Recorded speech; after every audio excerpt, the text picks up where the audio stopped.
have been reading this book for the last 3 months, The Pain We Carry, and by Natalie Gutiérrez. And I say the last 3 months because I started reading it in November 1st to be exact. And this book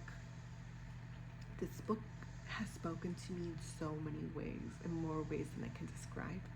I have been journaling every single time I've been reading it lately, because I found myself reading it and I found myself having to take a break. I would be reading this book and then I would have to take a break. I would have to step away and leave it and put it aside for a week. Sometimes a couple days, sometimes a week, sometimes 2 weeks. I would have to put it aside. I would read something fun. Sometimes while I was reading this book, I felt like she says to take a deep breath sometimes because of the things she talks about.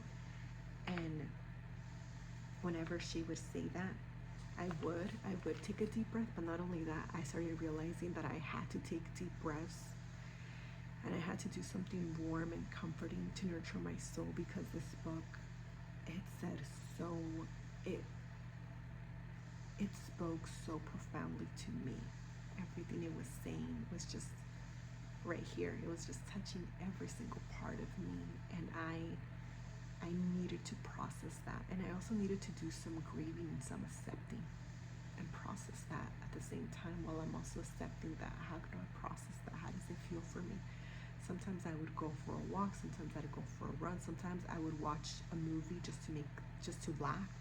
The other day I watched the Avengers, the last one, just so I could cry. And not in that sense of like so I could cry, but I wanted something that was so fantasy, and just to get out of this and get out of, what it was coming up. And as I was watching the Avengers, I was laughing, and I was also feeling my feelings, and then I was crying, and then I was actually crying, remembering everything, and then I picked it up while I was watching, and then I started crying even more, and just grieving. And then the other day I watched 27 Dresses, and yesterday I watched Confessions of a Shopaholic, and it was just, those movies make me laugh, and they also have vulnerability, and it was nice to have that balance of, yes, this is extremely deep and profound, and also just laugh and be in that moment and get carried away, and then if I feel some emotions, let them out. It's been really nice to just have that. And I think just showing up for myself is the number one thing. And I think that this book, I recommend this book to everyone. I think everyone should read this book. And I've said that a lot of books, and it really is true. This book is just what I needed in this time of my journey, in this time of my life, in my journey, now that I am experiencing. This book is capturing everything that I needed to hear now, and where I'm at in this present moment is exactly what I needed. I needed this book. I'm at the exact right time right now to be reading this book, and that this is exactly where I am meant to be, and this is exactly where I am meant to be right now. And it's so lovely. I'm so grateful that the author, Natalie Gutiérrez, wrote this book, that she herself opened herself and shared her words and shared her feelings and her emotions and her experiences with us, the reader, because everything she is saying, you get to choose, and you get to take what resonates and what doesn't, and you get to apply it, and you get to do the exercises if you want, the practice exercises.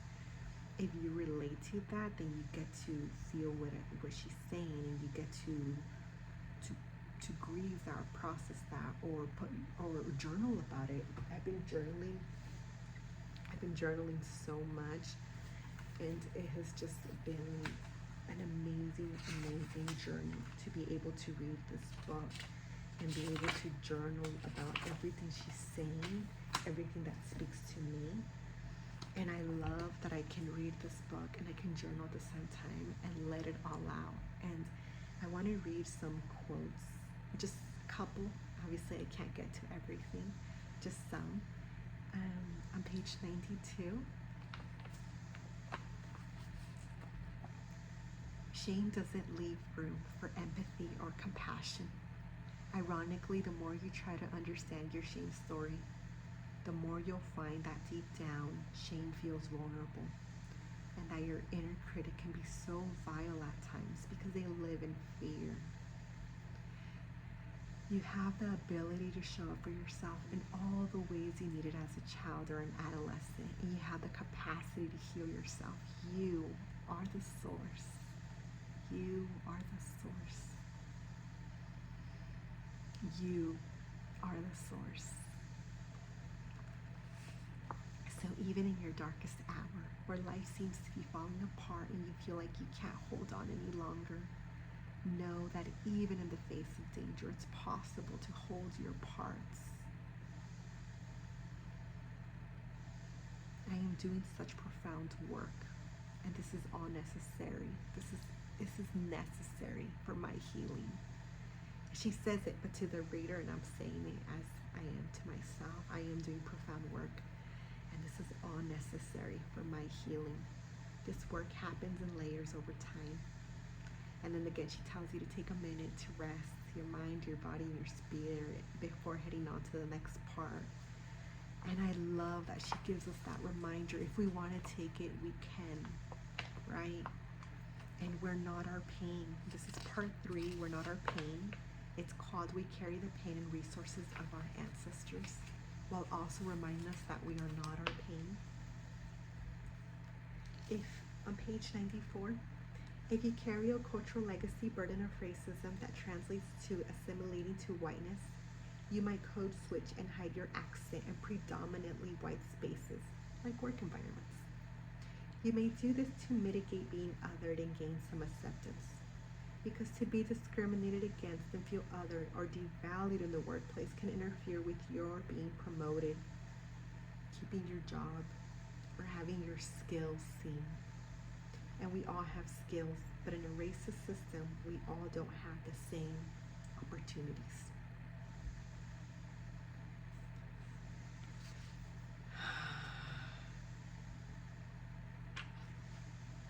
As we make space to witness the pain you carry and that you inherited from your ancestry, let's also begin making room for the resources you've inherited from your ancestors.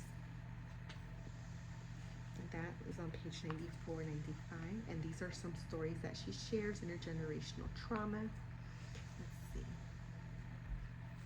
You may have learned early in life that love was supposed to hurt, and you'll need to unlearn this either before or after you find yourself in abusive relationships in adulthood, or perpetuate that abuse onto others. Love is not synonymous with abuse and violence. Let me say it again. Love is not synonymous with abuse and violence. Love is not synonymous with abuse and violence.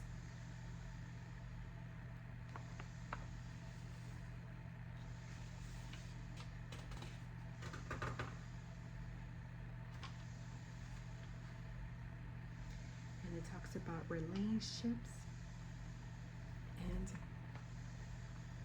in some cases, you might have also learned to shrink yourself to make others comfortable and assimilate to your environment for survival, like the chameleon.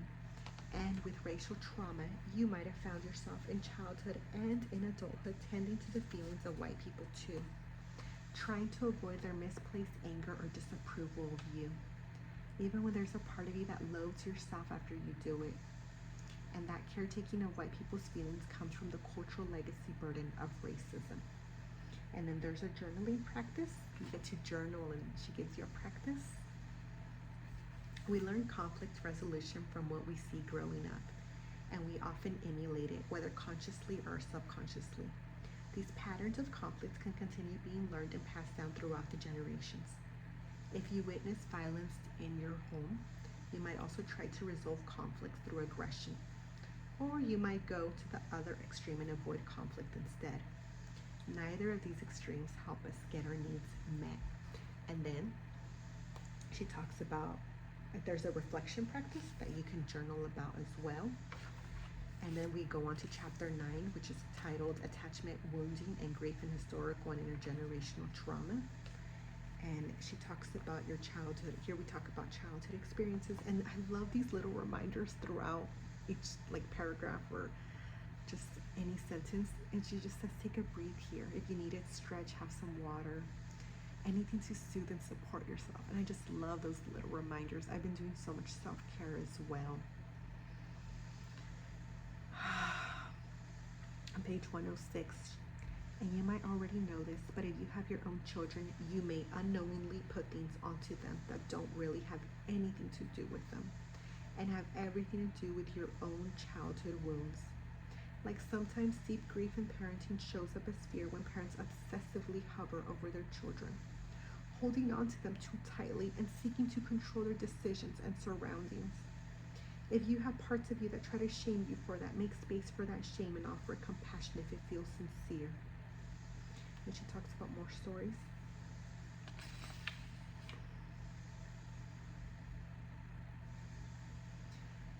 And her childhood experiences.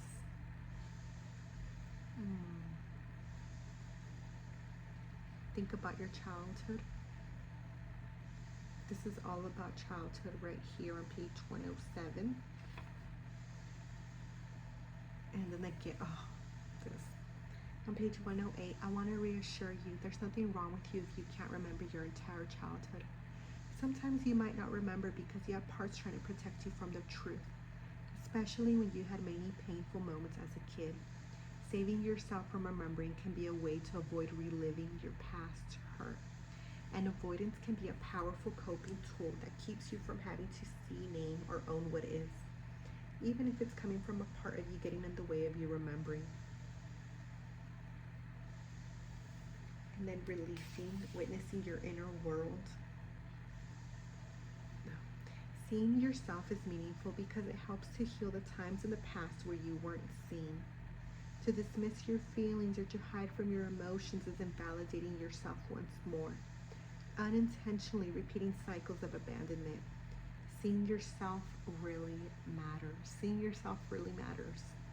Not because you can undo the past, but because you can stop perpetrating it when you witness your pain and tend to it. That was on page 108. And then she talks about family legacy and some more journal practices. Your caregivers may not have had. I'll start over here on page 110. As your nervous system started developing in infancy, it learned to perceive safety or danger, or a little both, in your environment. As a child, feeling cared for by your caregivers brings a sense of safety to your nervous system.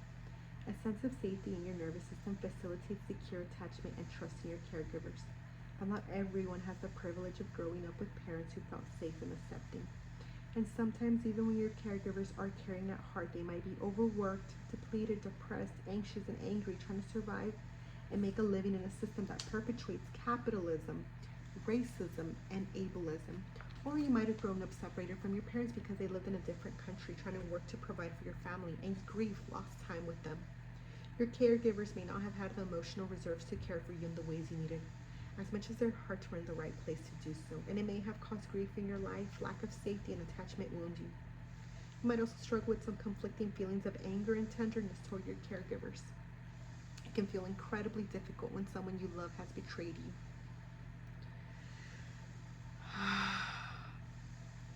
If there are parts of you holding conflicting feelings toward your caregivers, know that it's okay to make space for compassion toward them without surrendering your own truth. Their behaviors toward you were probably learned part of the intergenerational trauma of your lineage and the impact of trying to survive the inequitable systems that they were a part of, all while carrying cultural legacy and personal burdens. And then there's some more about childhood trauma, the types of stress in a childhood: toxic stress, positive stress, tolerable stress, getting to know your attachment styles, and the definition of secure attachment. There's no such thing as perfect caregivers, but what's important is repairing after the hiccups between child and caregiver. Repair helps children off your conflict. It also reduces shame and teaches children that their hearts and voices matter to their caregivers. For example, a parent who yelled at their child and later offered an open-hearted apology, inviting the child to share their feelings and explore better ways to communicate, can still cultivate a secure attachment. You don't have to be a perfect caregiver. You just need a parent with intention, love, consistency, and consideration. This makes for secure attachment. And the definition for secure attachment is: a child and their primary caregivers is one characterized by stability, consistency, trust, and the meeting of a child's physical and emotional needs from birth. According to studies, secure attachment involves safe touch, which could help their brains become in sync. I love secure attachment. And then they talk about insecure attachment, dismissive avoidant attachment, anxious preoccupied attachment, fearful avoidant attachment, some more journaling practices, attachment trauma. On page 119, attachment trauma is a deep rupture of connection to all that was important to you, people, land, etc.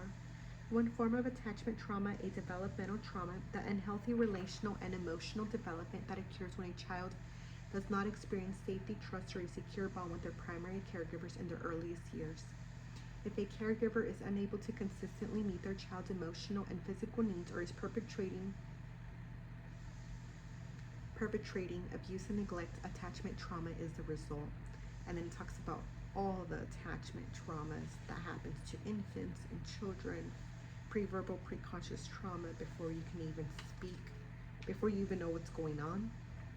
Legacies of attachment trauma.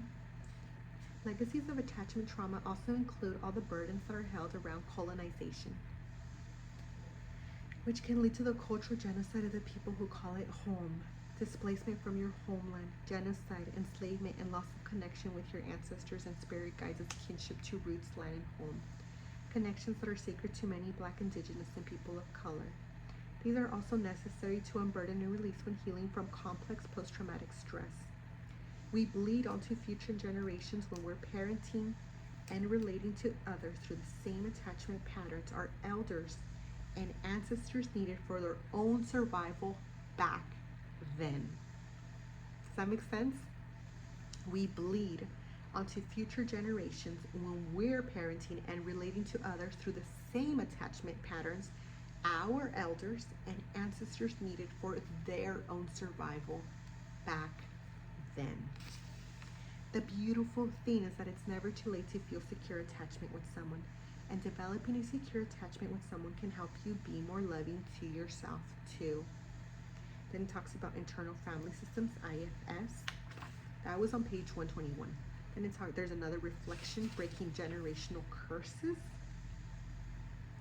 A generational curse may exist, for instance, when you're often finding yourself in abusive relationships and your family carries a pattern of abusive relationships, or when you're parenting your children in the same harsh ways you were parented. Page 123. When you're parenting your children in the same harsh ways you were parented, or seeing the pattern of emotional neglect in your family and finding yourself dating emotionally unavailable people. Let me say that again, girl. Or seeing the pattern of emotional neglect in your family and finding yourself dating emotionally unavailable people. When you hear others use the term generational curses, know that they're speaking interchangeably of the intergenerational trauma and transmission of legacy burdens throughout your lineage.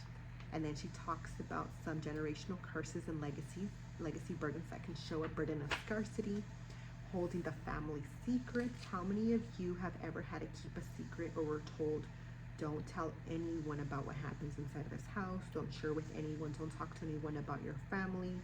You have to hold the secrets of an affair, a sexual abuse, abusive behavior, addiction of a parent. It can feel really lonely, especially as a child, to hold your family secrets. And it chips away at your ability or desire to trust others, creating a harrowing sense of insecurity. I can tell you that that's probably why whenever I felt emotional or felt any type of vulnerability, I would isolate myself, and I did that, and I want to apologize to a lot of people. And then she does more reflection practices. 124, 125, inherited faulty boundaries. And then again, if it feels right, take a deep breath. On page 127, 126, 127, she's talking about boundaries and trauma bonding. Boundaries serve to help you hold on to yourself and differentiate you from another. They are sometimes a resounding yes and other times a calm no. They are the courage of truth telling you've been coerced to hold family secrets, even when you accept people with that truth. When we inherit attachment wounds, however, we may have a hard time setting or maintaining healthy boundaries. This is due to what's called trauma bonding, feeling responsible, loyal, and bonded to someone who has abused you. And then she talks about boundaries and loyalty and trauma bonding and just being deeply hurt. If you fear setting boundaries or get defensive when people set boundaries with you, it's likely because your attachment wounds tell you that boundaries are a rejection of you, but it's quite the opposite. Clear boundaries are consistent, loving, open, and meant to empower your inner world and your external relationships. They're also necessary in childhood and beyond. And then she talks about boundaries. If boundaries were violated in your family, you're not going to really know how to stand by yours. And the thing is, your caregivers likely never taught you about boundaries because they were never taught to have them.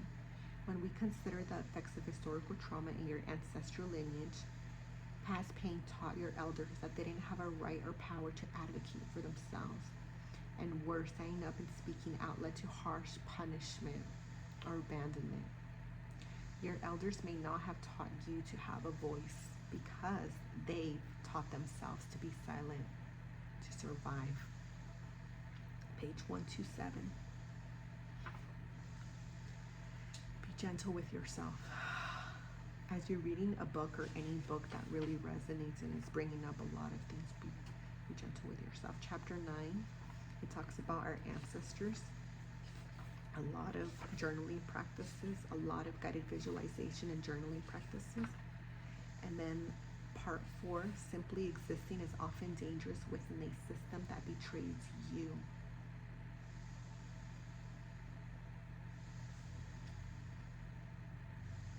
Just the messages we've heard about us, the messages we hear about working hard. If you just work hard and do everything you're supposed to do, you'll get everything you want. The belief is that success comes when you work hard, and if it doesn't, it's because you're not trying hard enough. But how many of us know people working their hardest and still coming up short? In fact, many of the hardest working people around the world often come up short because the systems they exist in are inequitable. What if you work really hard and your goals still don't come to fruition? Is it because you should have worked harder, or is it because maybe the structure of the systems you're a part of haven't entirely been built for your success? And then the microaggressions we might hear. My daughter is married to a black person, so we can't be racist. Microaggressions. Bandages covering up systemic wounds that remain unaddressed. Dismantling racist and oppressive systems. Chapter 10, stories from within toxic environments. It talks about so many stories, and just this really touched me. All of these stories really resonated with me, and just some of these, that's when I was crying. It's just so. Let's talk about on page 154, colorism. Colorism is one of the ways internalized racism is expressed within our own communities.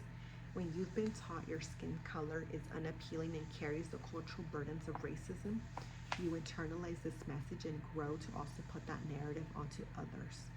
Colorism was born of racism that we've all taken into our hearts. It has perpetuated anti-blackness through valuing lighter skin tone over darker skin tone. It is epitomized by the messages you might have heard to improve the race by being with someone of the white race, or at least lighter skin, so that any future children could be born lighter and therefore seen as valuable and pure and exist more safely in the world. Colorism is conveyed through microaggressions. It's passed down in the messages you've received around your curls. locks or afro not being professional. It's shown in the way you're less favored by your family when you navigate the world in a more melanated skin. When you find yourself looking in the mirror wishing you had lighter skin, it's communicated in the words we speak and the language we use when we refer to darkness as diabolical and light as heavenly. And when you learn this at a young age, then it goes on how it doesn't feel good. And it affects the way we see ourselves, the beauty we see ourselves, unable to see the beauty within ourselves because we internalize racism. Then it talks about internalized racism and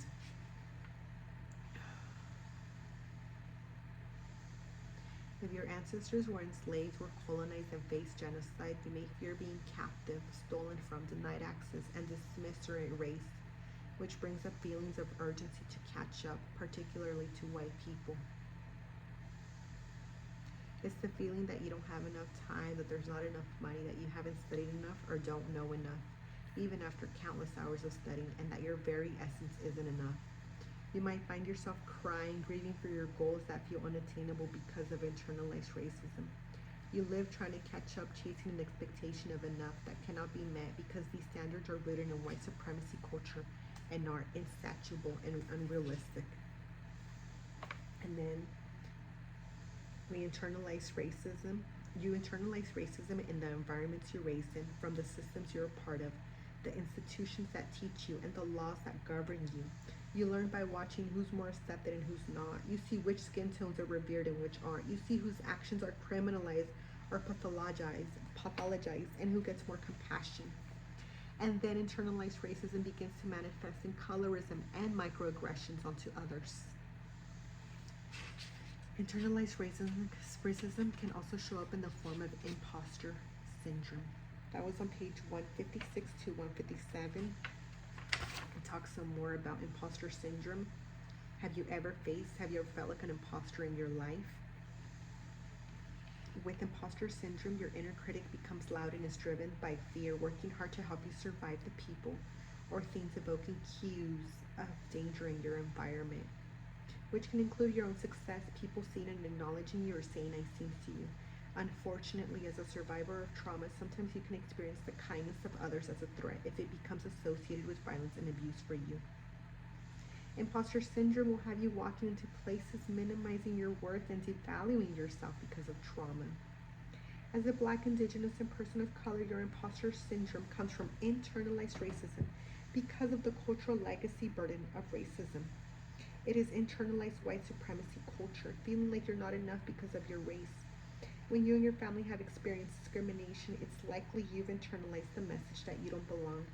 And if this is a legacy burden passed on in your family, you might have had critical caregivers who focused solely on your achievements and shamed your struggles. It talks more about imposter syndrome. And the book For Brown Girls with Sharp Edges and Tender Hearts, she quotes the author Prisca Dorcas Mojica Rodriguez and her challenges surrounding her sense of worth and value because of predominantly white institutions where the ivory tower was ivory, because these spaces weren't designed for the ebony, honey, or café con leche. I've actually read that book. I highly recommend that book as well. It's called For Brown Girls with Sharp Edges and Tender Hearts. On page 159. It's hard to be a Black, Indigenous, and person of color in white institutions that cannot truly validate the excellence and dignity of folks in the global majority when it teaches revisionist histories and creates the school to prison pipeline. Children of color are punished and pushed out of school due to zero tolerance policies because of problem behaviors that are actually traumatic stress responses. The more children of color are punished and pushed out of school, the less they'll learn and the more they'll believe they're bad and unloved. Institutional racism sets up children of color for incarceration when their behaviors are punished and when police are called, rather than being met with curiosity, compassion, secure attachment, and real plans for helping them. She talks more about how you feel in here. How can you take up space? How can you take up space? It talks about that. And pause and just know the burdens that you carry may be heavy, but they're not you. You are not the burdens you carry. You are not the burdens you carry. The best revenge you can ever give toxic environments and people who wounded you is your healing. 160.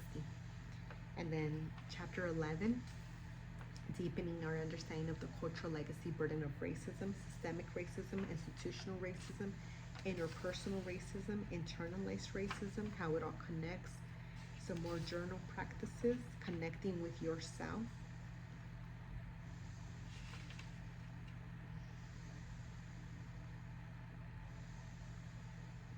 Maybe you were told that you caused your abuse.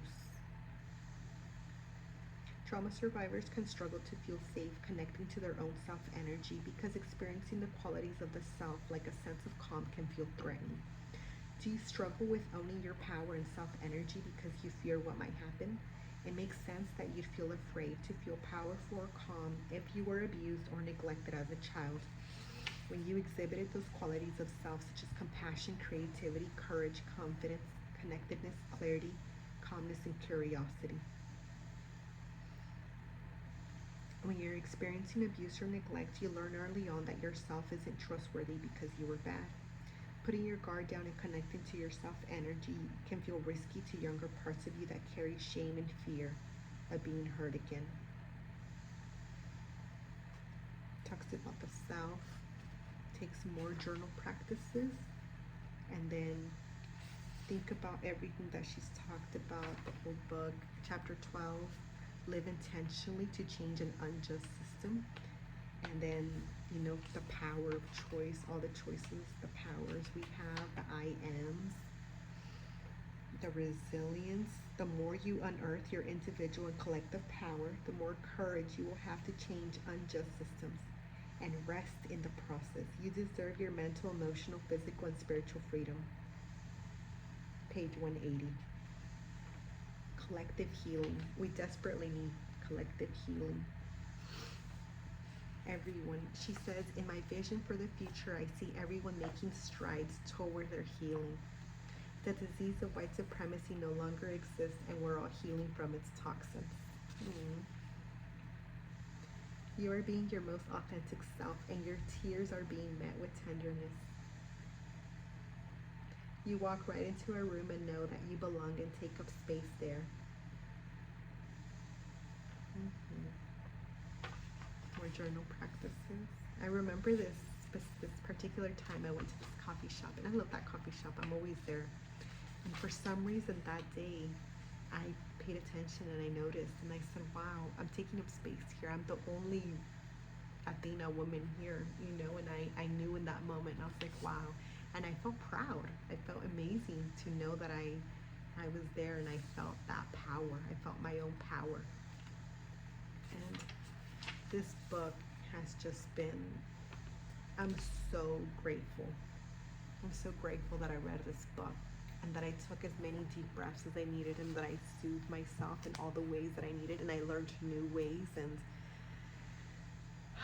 I kept going, and I kept reading, and I kept writing. I kept writing in my journal everything that I felt, and just pouring my heart out. When they would tell me to write something, the reflection practices, I would write them, and if it felt too heavy, I would go take a bath, because I just needed to be with myself, take care of my body, because the body stores so much. I'm so grateful for my body that it's taking care of me. It's the one experiencing everything. And I'm here for it. My body is amazing. And it's just wonderful to be able to break cycles of violence. And just knowing that, it's just beautiful. It's magical. I'm so proud of myself, and I hope that if you get a chance to read this book, I hope you do. The Pain We Carry. Thank you for watching this video. Thank you for being here with me today. I'm sending you so much love, and just have a magical, amazing, beautiful day. Thank you so much.